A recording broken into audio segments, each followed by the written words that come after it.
Assalamualaikum warahmatullahi wabarakatuh. Nama saya Boy Sandi Aprila, seorang perawat, ya, nurse di unit 118 RSUD Dr. Sutomo Surabaya. Nah, kebetulan saya ikut tes CPNS di formasi tahun 2019. Ya, alhamdulillah lolos sampai ke tahap akhir pemberkasan sambil menunggu SK, ya.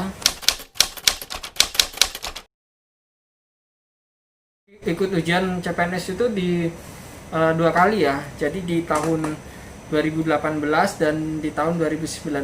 Nah, yang pertama di tahun 2018 memang saya belum istilahnya belum ada minat atau niat, ya. Jadi saya ikutnya itu asal-asalan.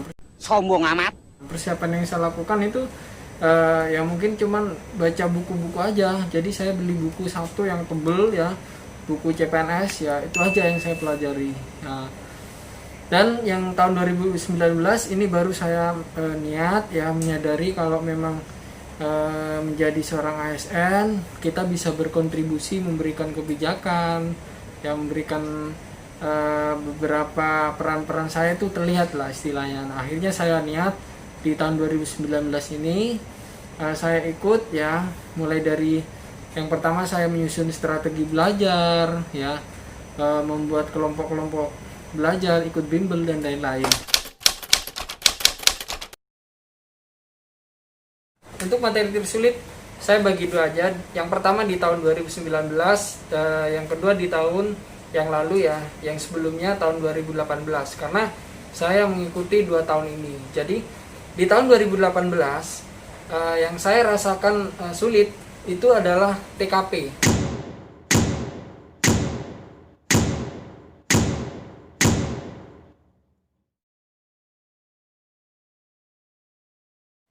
Di samping memang pilihannya sangat hampir-hampir susah, ya, pokoknya susah ditebak. Dan passing grade-nya juga 143. Nah, itu pun ya banyak yang dirasakan juga sama teman-teman. Baik di berita-berita saya lihat kebanyakan yang gagal itu dari nilai TKP-nya. Lalu di tahun 2019, di tahun 2019 saya sendiri merasa yang susah, ya, itu di TWK. Nah, memang ada penurunan beberapa passing grade, ya, beberapa nilai, ya, dari passing grade itu sendiri. Misalkan TWK jadi 65. Nah, cuman memang banyak di tahun 2019 kemarin, di tahun 2019 ini banyak yang gagal dari TWK-nya, ya. Banyak yang gagal dari TWK-nya. Dan menariknya untuk TIU, ya, saya rasa sangat mudah sekali.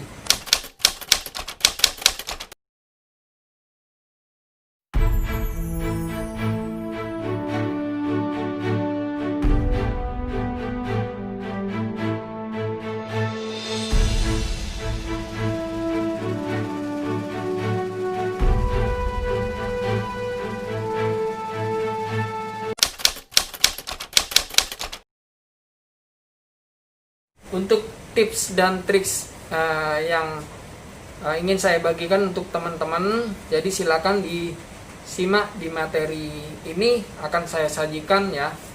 Oke, silakan disimak teman-teman. Jadi intinya teman-teman, saya ingin berbagi tips dan trik, ya, istilahnya untuk lulus CPNS. Nah, ini benar-benar sudah saya lakukan sendiri, ya. Saya sendiri alhamdulillah di formasi 2019, ya, CPNS 2019 lolos sampai tahap akhir, sampai pemberkasan dan tinggal menunggu SK.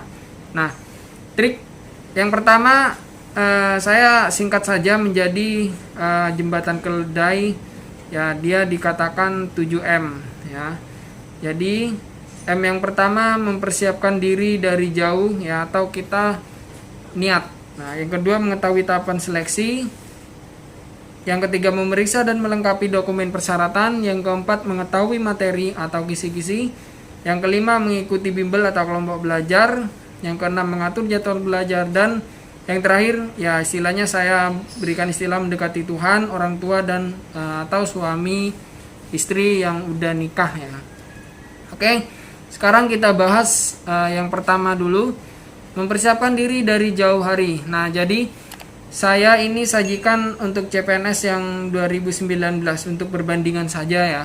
Nah, jadi mulai dari pengumuman, pembukaan pendaftaran sampai ujian ya, sampai ujian. Nah, ini ada beberapa bulan ya. Bahkan 1 sampai 2 bulan. Jadi mulai dari pembukaan ini kesempatan Anda untuk belajar sampai dengan pelaksanaan. Sebenarnya sebelum pembukaan pendaftaran ya, sebelum pembukaan pendaftaran ini udah ada berita-berita akan dibuka CPNS tahun depan, tahun ini. Nah, itulah kesempatan kalian, jangan tunda-tunda untuk belajar ya.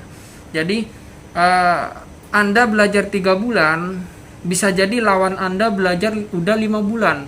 Nah, jadi seperti itu. Anggap karena waktu itu adalah emas ya. Jadi jangan sia-siain kesempatan Anda untuk belajar. Harus Anda di atasnya lawan ya. Anda harus di atasnya saingan. Nah, jadi ini perbandingannya November dibuka, lalu ujian Desember. Nah, bagi yang lulus sampai ke SKB ya, ke tahap SKB ini Maret, jedanya kurang lebih 2-3 bulan ya, untuk belajar. Nah, jadi waktu, kualitas dan kuantitas belajar itu sangat penting. Nah, itu. Jadi ini memang diperkirakan ya, perkiraannya adalah bulan Maret. Memang ada yang mengatakan sekitar Juni, Juli ya. Perkiraan saya mungkin pertengahan tahun lah, karena memang berhubungan dengan situasi pandemi ini. Jadi pemerintah fokusnya terpecah. Nah, jadi seperti itu. Tidak ada salahnya kalian segera mulai untuk belajar ya. Oke. Yang kedua, mengetahui tahapan seleksi. Nah, yang kedua ini juga penting ya kalian tahu. Jadi kita ikut seleksi itu terarah ya, ikut tes itu terarah, nggak asal kapan ya saya harus tes SKD-nya, kapan saya harus SKB. Itu berhubungan juga dengan persiapan diri Anda, mental Anda ya. Nah, yang pertama, jadi Anda harus banyak-banyak mengikuti informasi dari BKN ya, BKD atau instansi yang Anda akan lamar. Ya, memang tahapannya adalah seperti ini. Ini tahun 2019. Saya rasa tahun-tahun selanjutnya tidak akan mengalami perbedaan yang signifikan, saya rasa. Jadi tahapannya mulai dari Anda login ke portal ya, SCASN, sampai ke terakhir cetak kartu pendaftaran untuk tahapan selanjutnya. Lalu yang ketiga ya, memeriksa dan melengkapi dokumen persyaratan. Ya, dari sekarang Anda persiapkan, apalagi yang fresh graduate, terutama yang Anda butuhkan adalah ini ya, STR untuk tenaga kesehatan, untuk Serdik guru ya, tergantung instansi sebenarnya, tapi rata-rata untuk persyaratannya adalah seperti ini. Nah, ini persyaratan dokumen unggah yang saya lengkapi pada saat tes CPNS 2019 kemarin ya. Intinya yang pertama ada KTP ya. Kalau Anda cek dulu, jadi KTP Anda misalkan terutama yang pindah domisili, nah itu harus dicek. Karena kasus kemarin ada yang datanya itu tidak terdaftar atau bahkan KTP-nya dia ganda buat di daerah asal. Karena sekarang sudah diatur menjadi satu payung ya. Jadi KTP satu nasional itu aja. Nah, mau pindah ke daerah manapun KTP-nya adalah tetap itu. Mau pindah KK dan lain-lain ya.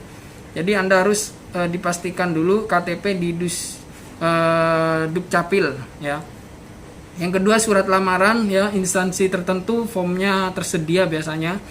Ya, kalau di Pemprov Jatim ini, Pemkot Surabaya ini, Sumatera seperti ini dan lain-lain. Jadi ikuti ya website atau sosmed instansi yang kalian ikuti. Lalu yang ketiga, ijazah ya, penting ijazah pendidikan terakhir Anda harus sesuai, baik itu sesuai formasinya ya, misalkan D3 S1, apakah D4, ya paling rancu itu D4 sama S1. Jadi kalau S1 ya, jadi D4 tidak bisa. Nah, kebanyakan aturannya adalah seperti itu. Nah, kecuali ada penyetaraan memang ya. Sementara untuk D4 sekarang belum dipakai istilahnya, hanya D3, S1 dan seterusnya. Lalu transkrip nilai ya, ini selalu berkaitan biasanya. Ada ijazah, ada transkrip nilai ya. Oke, yang kelima STR atau Serdik, akreditasi kampus. Ini biasanya akreditasi terakhir yang saat kita lulus. Nah, lalu yang ketujuh ini foto ya. Kalau foto saya kemarin 4x6 ya, latar belakangnya adalah merah. Nah, usahakan Anda membuat foto yang terbaru ya, karena nanti foto akan divalidasi dengan kehadiran peserta. Jadi pada saat peserta hadir itu akan dicocokkan dengan foto, karena banyak memang modus calo-calo pesertanya diganti. Nah, jadi seperti itu. Oke, selanjutnya mempelajari kisi-kisi materi, ini yang paling penting ya. Jadi ada 2 tahapan, SKD dan SKB. Jadi Anda yang akan ikut dulu tes awal itu yang harus dilalui adalah SKD. Jadi SKD sendiri dari Menpan RB ya. Ini menurut Menpan RB nomor 24 tahun 2019. Nah, nanti untuk 2021 kemungkinan kalau ada perubahan komposisi materi itu akan diganti lagi. Jadi Permenpan RB-nya itu akan diganti tahun 2020 kah ya. Jadi seperti itu, atau 2021. Nah, untuk TKP ya yang tahun kemarin adalah seperti ini contoh kisi-kisinya ya. Ya, penilaian meliputi pelayanan publik, jejaring kerja, sosial budaya dan lain-lain. Untuk TWK sendiri ya, misalkan seperti integritas, bela negara, pilar negara. Nah, untuk TIU-nya meliputi kemampuan verbal, analogi, silogisme dan lain-lain. Jadi Anda ikuti terus ya, pantau sambil bersosial media, ikuti website instansi yang Anda lamar. Nah, karena memang kisi-kisi ini yang saya alami sendiri kemarin ya, ujian ini tidak berbeda jauh memang. Komposisi ini hampir ada semua di soal yang saya kerjakan. Nah, untuk SKB ya, kalau teman-teman lulus SKD, nah di SKB itu mengikuti dari instansi masing-masing. Dia di jabatan fungsional atau di jabatan pelaksana. Ini ada kisi-kisinya sendiri dari Menpan RB juga. Oke, selanjutnya mengikuti bimbel atau kelompok belajar ya, ini sangat penting. Nah, di tahun 2018 saya belum ikut bimbel sama sekali ya, belum ikut bimbel sama sekali. Jadi saya rasanya seperti buta. Jadi hanya belajar satu buku aja, itu yang saya pelajari. Nah, ternyata di buku itu ya mungkin 1-2 soal aja yang masuk, istilahnya yang mirip ya komposisi materinya. Nah, ternyata kebanyakan di bimbel atau bahkan di sosmed yang saya lihat ya, salah satunya seperti YouTube berkaitan dengan FR ya, FR ini sebenarnya sangat penting. Ya, jadi ada beberapa bimbel yang di dalamnya adalah anggota yang pengajarnya ya, itu anggota atau ada anggota yang memang dulu pernah ikut ujian CPNS. Jadi saling sharing soal. Nah, contohnya salah satunya ya seperti Telegram, WhatsApp, Twitter dan lain-lain. Jadi kalau Anda ikut bimbel ya seperti ini yang saya ikuti, grupnya di bimbel. Jadi di grup itu sendiri akan ada beberapa, misalkan pembahasan untuk bahas soal ya, atau membagi materi-materi, sharing materi-materi. Jadi materi-materi seperti itu. Nah, itu manfaatnya untuk ikut bimbel. Kita bisa belajar bersama ya dengan orang-orang yang pernah ikut tes ya, dan bahkan ada yang sudah lulus istilahnya. Saling berbagi FR ya atau field report. Jadi soal-soal yang pernah mereka ikuti. Nah, insya Allah nanti saya akan membuat FR dari FR saya sendiri dan FR teman-teman. Saya akan kumpulkan, Jadi saya akan buatkan soal yang sama bahkan ya, atau mendekati soal itu sendiri. Oke. Lalu mengatur jadwal belajar. Ya, memang cara belajar tiap orang itu berbeda-beda ya. Tidak harus kamu belajarnya harus seperti ini, kamu belajarnya harus seperti ini, itu tidak. Nah, memang cuman ada beberapa trik atau teknik belajar yang memang hasilnya sudah dibuktikan oleh beberapa teman-teman ya. Oke. Kalau ada yang mengatakan memang teknik Pomodoro ya, yang pertama ya. Ini caranya adalah Anda tentukan topik dulu yang ingin kita pelajari ya. Topiknya apa? Misalkan kita mau belajar tentang TWK, bela negara. Nah, lalu yang kedua, kita pakai stopwatch atau di timer di HP kurang lebih 25 menit. Lalu fokus materi tadi kita pelajari. Nah, setelah 20 menit kita istirahat dulu 5 menit, relaksasi, minum, ya makan snack dan lain-lain. Setelah itu Anda ulang sampai 4 kali. Kamu nanti kalian ya boleh istirahat setelah diulang 4 kali, istirahat 15 sampai 30 menit. Nah, itu teknik yang Pomodoro. Lalu yang kedua teknik Feynman. Nah, teknik Feynman itu sendiri Anda pilih topik materi. Nah, lalu istilahnya ini Anda sebagai dosen, jadi atau sebagai guru, Anda menjelaskan topik ini dengan bahasa sederhana Anda. Ya, kalau Anda punya adik, orang tua, Anda coba menjelaskan ya. Dan nih, cek bagian mana materi yang belum Anda kuasai. Jadi itu yang Anda harus kejar. Anda harus pelajari ulang materi agar bisa dikuasai semuanya. Jadi ini teknik Feynman. Nah, ini teknik yang saya jadwal yang saya atur sendiri. Nah, ini di jadwal SKD ya, di jadwal SKD kemarin. Jadi saya buat jadwal seperti ini, jadwal mingguan seperti ini. Misalkan hari Senin saya mempelajari TWK. Jadi babnya tentang bela negara ya. Ini di minggu yang pertama tentang bela negara TWK hari Senin. Lalu Selasanya saya latihan soal. Rabu, TIU, misalkan saya belajar deret angka. Ini minggu pertama. Lalu ke TKP. Jadi misalkan tentang kepemimpinan.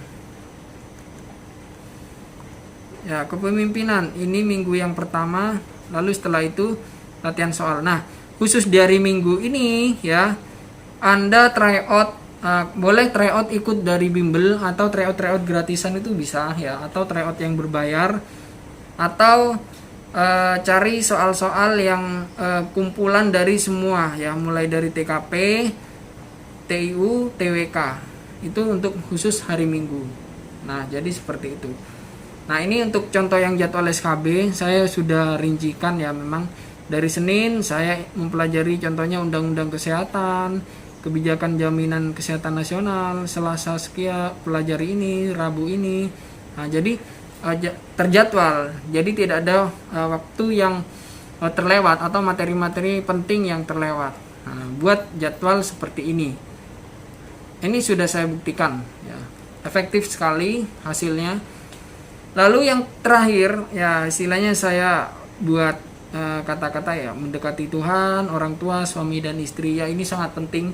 Nah, kebanyakan ya, jadi teman-teman CPNS yang gagal beberapa kali itu ada CPNS langsung belajar ikut. Nah, jadi belum istilahnya nggak diatur dulu mulai dari awal niat dan lain-lain ya, misalkan minta restu ke orang tua ya.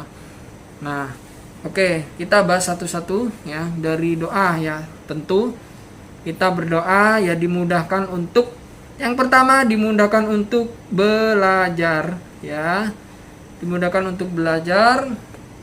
Lalu yang kedua, dimudahkan untuk saat tes. Nah, itu yang paling penting. Jadi berdoa tidak hanya untuk pada saat tes, pada saat Anda belajar pun doa untuk dimudahkan ya. Lalu yang kedua ya, ikhtiar, usaha ya. Usaha itu sendiri kaitkan dalam bentuk misalkan belajar ya, ikut bimbel, melihat di YouTube materi-materi yang dibahas ya. Terus yang paling penting ini restu dari orang tua ya, terutama yang belum berkeluarga. Jadi Anda tujuannya adalah orang tua itu paling tidak memberikan doa, support dengan doa ya. Misalkan Anda belum mampu untuk membeli atau membayar uang bimbel sendiri ya, pinjam ke orang tua yang memfasilitasi. Nah, selain restu itu dalam bentuk doa ya. Lalu ini yang penting ya, kalau kalian yang udah berpasangan, izin suami atau istri, karena memang ada ya yang ikut tapi suaminya atau istrinya itu nggak ridho, istilahnya ikut CPNS di kota ini sedangkan suaminya tidak suka, atau di instansi ini suaminya tidak suka. Jadi suaminya nggak, salah satunya dia tidak mendoakan atau tidak mensupport kita, tidak memfasilitasi kita untuk belajar, jadi susah. Lalu yang terakhir ya, kita tawakal ya, ini yang penting juga. Jadi kita menerima atau siap menerima nanti usaha dari kita. Memang usaha tidak akan pernah dihianati oleh hasil, dan hasil itu sendiri tidak akan pernah mengecewakan usaha itu sendiri ya. Jadi ini tips yang saya berikan secara garis besar ya. Nah, Anda malas untuk mulai belajar ya, pada saat titik tertentu memang ya sama seperti saya. Jadi saya kalau belajar kurang lebih 1 jam ya, itu sudah mulai agak oleng istilahnya untuk malas. Nah, motivasi ya, salah satu triks yang saya lakukan adalah saya buka channel YouTube. Nah, terus ketik ya, contohnya Latsar CPNS atau penyerahan SK. Coba Anda dibuktikan, misalkan Anda suatu saat malas untuk belajar, buka video itu ya, terus amati sampai selesai. Itu secara tidak langsung Anda akan timbul motivasi untuk sama seperti mereka, sama seperti di video mereka. Oh, saya pengen ikut Latsar, oh saya bahagianya ya dapat SK. Nanti dorongan untuk belajar itu akan meningkat lagi. Jadi itu salah satu tips yang saya lakukan kemarin pada saat tes CPNS. Nah, itu sangat efektif. Nah, oke. Demikian ya dari saya untuk tips dan triksnya untuk tes CPNS teman-teman selanjutnya di tahun 2021 ya, tahun ini pertengahan kalau memang dari perkiraan saya. Semoga teman-teman dapat lulus ya sesuai dengan harapannya, utamanya mendapatkan nilai yang di atas passing grade dan masuk ke dalam kuota, yang dari SKD lanjut SKB, yang dari SKB lanjut sampai ke pemberkasan ya. Oke. Untuk selanjutnya saya akan membuat beberapa video tentang materi mulai dari SKD ya, dari rinciannya TWK, TIU, TKP. Nah, silakan teman-teman ikuti channel YouTube saya ya agar tidak ketinggalan. Nah, nanti saya juga akan memberikan FR yang saya sendiri. Jadi saya setiap selesai ujian saya mencatat apa saja yang masuk, dan sharing dari teman-teman dan sharing-sharing dari beberapa grup juga tentang soal-soal yang mereka dapat ya. Jadi memang soal ragamnya banyak sekali, tapi memang istilahnya angka berbeda, tapi bentuk atau inti dari soal itu tujuannya itu sama rata-rata. Oke, demikian. Assalamualaikum warahmatullahi wabarakatuh.